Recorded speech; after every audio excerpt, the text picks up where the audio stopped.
মাংস রান্না করিনি, আমি গরুর মাংস খাইনি, খাই না। আমি একজন হিন্দু শুধু নই, আমি গরু মাংস খেতে ভালোবাসি না। ফার্স্ট, আমি গরু মাংস খেতে ভালোবাসি না। ফার্স্ট, গত দিনের ভিডিওতে এসে সুদীপা চ্যাটার্জি ম্যাডাম বলেছিলেন আমি বিফ খাই না, আমি বিফ রান্না করিনি, আমি বিফ ছুঁয়ে দেখিনি। অর্থাৎ সেই সমস্ত কথাগুলো তার কতখানি মিথ্যা ছিল আজকের ভিডিওর প্রত্যেকটি পয়েন্টে পয়েন্টে তা আপনাদের সকলের সামনে তুলে ধরবো। একজন ব্রাহ্মণ পরিবারের পুত্রবধূ হওয়ার পরেও উনি বিফ রান্না করেছিলেন, খেয়েছিলেন এবং আরও অনেক কিছুই করেছেন, তার সমস্ত প্রমাণ আজকের এই ভিডিওতে দেব। হ্যাঁ, আপনারা সকলের ধৈর্য ধরে বসে থাকুন যাতে সমস্ত প্রমাণ আপনাদের সকলের সামনে তুলে ধরতে পারি। তার আগে দুটো ছোট ছোট কথা বলে নেওয়াটা ভীষণভাবে দরকার।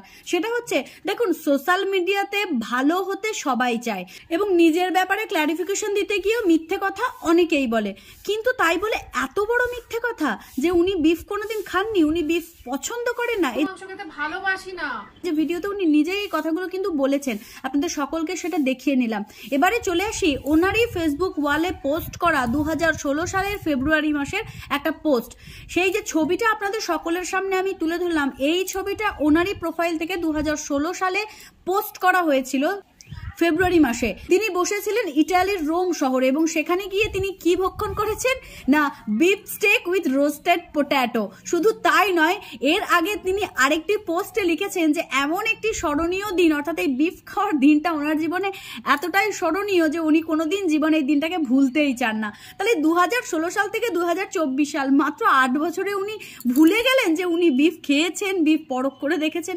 সত্যি একটা মানুষ মিথ্যে বলতে বলতে ঠিক কতটা মিথ্যুক হয়ে যেতে পারে আমার জানা নেই। না, আমি এই ভিডিওতে ওনাকে কোনো রকম মানসিক নির্যাতন দেওয়ার জন্য আসেনি, কারণ উনি গতদিনের লাইভে বলেছিলেন যে আমাদের এই ভিডিওর জন্য বা বিভিন্ন রকমের কমেন্টসের জন্য উনি মানসিক নির্যাতিত হচ্ছেন। তো আমি আশা রাখবো যে মানসিক নির্যাতনের রূপে এটাকে দেখবেন না। আপনাকে আমরা আর সনাতনের লিস্টেই ফেলছি না, কারণ যে মানুষ দিন দুপুরে বিফ খাওয়ার পর মিথ্যে কথা বলে সে মানুষ সনাতনের আন্ডারে পড়ে না। আপনি সত্যি কথা বলতেই পারতেন। এমন অনেক মানুষ আছে যারা কাজটা করার পর বড় মুখ করে আর এই ধরনের কথাগুলো বলে না। আর যেখানে আপনি 2016 সালে নিজের প্রোফাইল থেকে পোস্ট করেছিলেন যে আপনি বিফ স্টেক রোস্টেড পোটেটো দিয়ে খেয়েছিলেন এবং সেটাকে আপনি ভুলতে চান না, সেটা আপনি কি করে 2024 এসে ভুলে গেলেন সত্যিই আমি জানি না। তো আজ থেকে আপনাকে আর কোনো রকম বিদ্রূপ বা কোনো রকম মন্তব্য করা হবে না, অন্তত আমার তরফ থেকে। তার কারণ একটাই, সেটা হচ্ছে যেখানে প্রমাণই হয়ে যাচ্ছে যে আপনি একজন মিথ্যেবাদী মহিলা। আপনি স্বীকার করতেই পারতেন যে হ্যাঁ আপনার ভুল হয়েছে, কিন্তু সেটা না করে আপনি বললেন যে আপনি পছন্দ করেন না, আপনি খান না, আপনি কখনো ছুঁয়ে দেখেননি। আদতে এই সমস্ত কিছুই কিন্তু মিথ্যে কথা ছিল। এতটা মিথ্যাবাদী হবেন না যে আমাদের এটা ভাবতেও লজ্জাবোধ হয় যে ওই বিফ খাওয়া হাত নিয়ে আপনি একটা সময় ঠাকুর বরণ করেছেন, আপনি লক্ষ্মী পুজো করেছেন বাড়িতে এবং নিজে হাতে নারায়ণ শিলার সেবা করেছেন। সত্যি আমাদের ধর্মটা যে এতটা অধঃপতন হয়ে যাচ্ছে না, তা কিন্তু শুধুমাত্রই আপনাদের মতন কিছু উচ্চবিত্ত পরিবারের মানুষের জন্য। এইরকম ভাবে ধর্মটাকে লাঞ্ছিত করবেন না। সত্যি আজকে ভীষণ লজ্জা লাগছে এই পোস্টটা করতে। অনেকেই হয়তো দেখবেন এবং দেখার পরে আমার মতো অনেকেই লজ্জা পাবেন, কিন্তু কি বলুন তো, লজ্জাটা হয়তো আমাদের নয়, লজ্জাটা তাদের যারা দিন দুপুরে এসে মিথ্যে কথা বলে।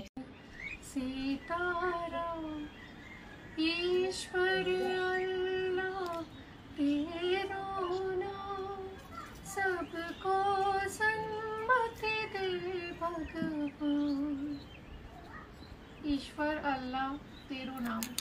আর ওই যে গতদিনের ভিডিওতে আপনি রামস্তুতি পাঠ করেছিলেন না, ওই রামস্তুতিটাও আপনার ভুল ছিল। সেই রামস্তুতিটা আজকে আমি সকলের সামনে আপনাকে একটু ভুলটা ধরিয়ে দিতে চাই। আপনি যে রামস্তুতি পাঠ করেছিলেন সেটা আমাদের বাপুজির লেখা, অর্থাৎ বাপুজি সম্প্রীতির নিদর্শন করার জন্য এই নতুন করে রামস্তুতিটাকে সংস্কার করেছিলেন।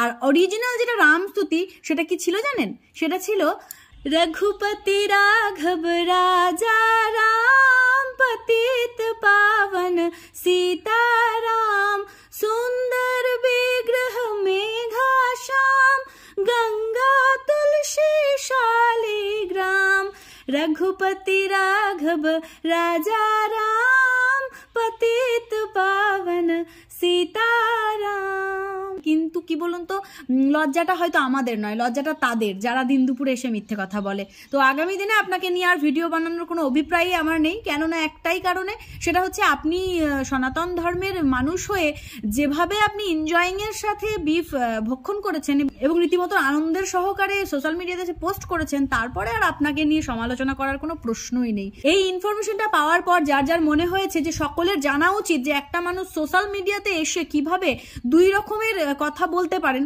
মানে ওনারই পোস্ট ওনারই বিপক্ষে যাচ্ছে, ওনার ফেসবুক লাইভ এবং ওনার ওই পোস্ট দুটো কিন্তু একদমই বিপরীতার্থক। এখানে তিনি নিজেকেই নিজে মিথ্যাবাদী প্রমাণ করলেন। তো সেই জায়গায় দাঁড়িয়ে আপনাদের যাদের মনে হয়েছে ভিডিওটি ইনফরমেটিভ ছিল তারা অবশ্যই শেয়ার করে দেবেন, এবং কোনো রকম গালিগালাজ করার দরকার নেই। তার একটাই কারণ যে গালিগালাজ করে নিজের মুখ নষ্ট করার থেকে শুধু চিনে রাখুন যে সনাতন ভালোভাবে চিনে নেওয়াটাই আমাদের জন্য প্রয়োজন, এবং আমরা যারা সত্যিকারের সনাতনী যোদ্ধা রয়েছি, যারা সনাতন ধর্মের লড়াইয়ে অংশীদার রয়েছি, তারা আমরা এভাবেই একত্রিত হয়ে কাজ করব। তো আজকের ভিডিওটি এখানেই শেষ করছি, দেখা হচ্ছে নতুন কোনো দিন নতুন কোনো এপিসোডে। ততক্ষণের জন্য সকলে ভালো থাকবেন, সুস্থ থাকবেন। জয় শ্রীকৃষ্ণ, রাধে রাধে।